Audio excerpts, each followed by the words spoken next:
Chair, and I want to thank my colleague, Ms. Stubbs, for giving this committee the opportunity today that she's providing. We have a very unique opportunity today, and that's to send the House of Commons a message from this committee as a natural resource committee that they need to end the increases to the carbon tax, and better yet would be to axe the tax completely. So we have that opportunity here today as a committee.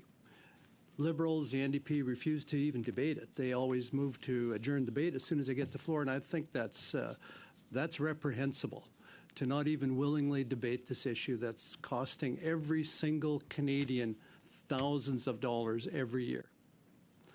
So I want to talk a little bit about what is it exactly that this motion does. It asks the House to stop the proposed increase to the carbon tax on April the 1st of an additional 23% hike to the existing carbon tax. We know that the carbon tax has already crippled many households. A 23% increase to that tax is going to push them over the edge. I want to, and I don't think people fully understand the carbon tax when they hear the word carbon tax. Oh, it's just like the GST, or it's like the HST or the PST. No, the carbon tax is very, very different. The HST, the PSTs, the GSTs, that's all an end user tax. The carbon tax is a compounding tax. It's taxed on everything from the point of origin until it hits the consumer. And it's tax on tax on tax. So we know that the producer, in the case of food, and this applies to whole goods as well, but in the case of food, the producer pays the carbon tax. The transport company pays the carbon tax to get it to the processing facility. The processing facility pays carbon tax on the energy they use to process the product. And then the transport company again pays carbon tax on top of that to get it to a distribution center. The distribution center, whether it's a cooling or heating facility, pays carbon tax on what it does. And then again, a transport company picks up the product and takes it to the retailer, who again pays the carbon tax. And then the retailer gets it and he pays the carbon tax on his energy costs. Every step along the way, for everything that consumers purchase, the carbon tax is compounded, Mr. Speaker. That's important to note, because it's not a one-time GST where all along the process there are input tax credits. This is a compounding tax credit. And if Canadians are wondering why everything costs so much, it's because of this compounding tax. Yeah. It's not a single end-user tax like PST or GST or HST. It's a compounding tax right from the grassroots to the end user. And and people think, well, why is there such inflation? It's because everything costs more. It's because this Liberal NDP coalition has broken everything.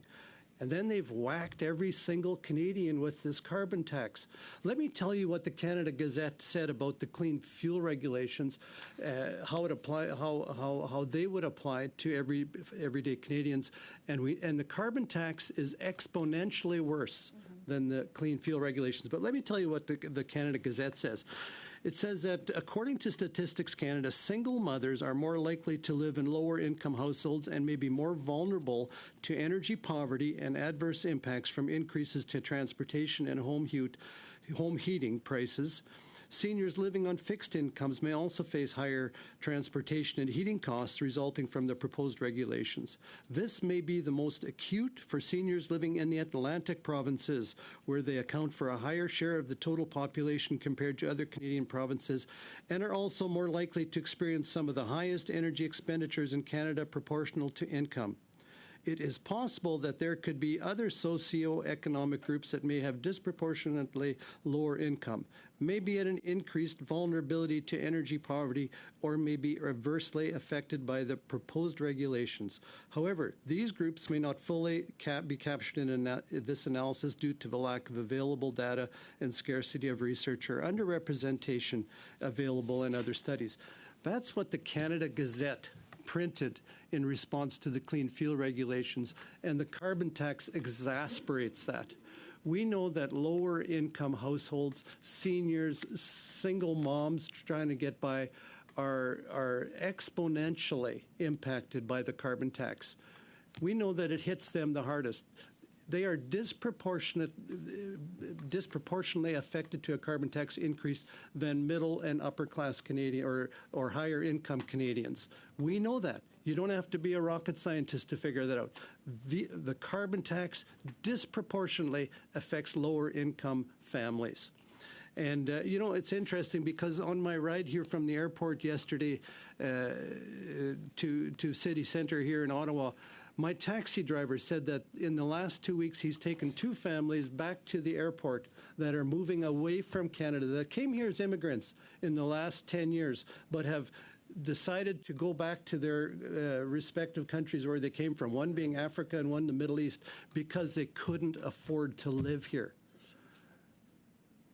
Mr. Speaker, Canada used to be the country of promise.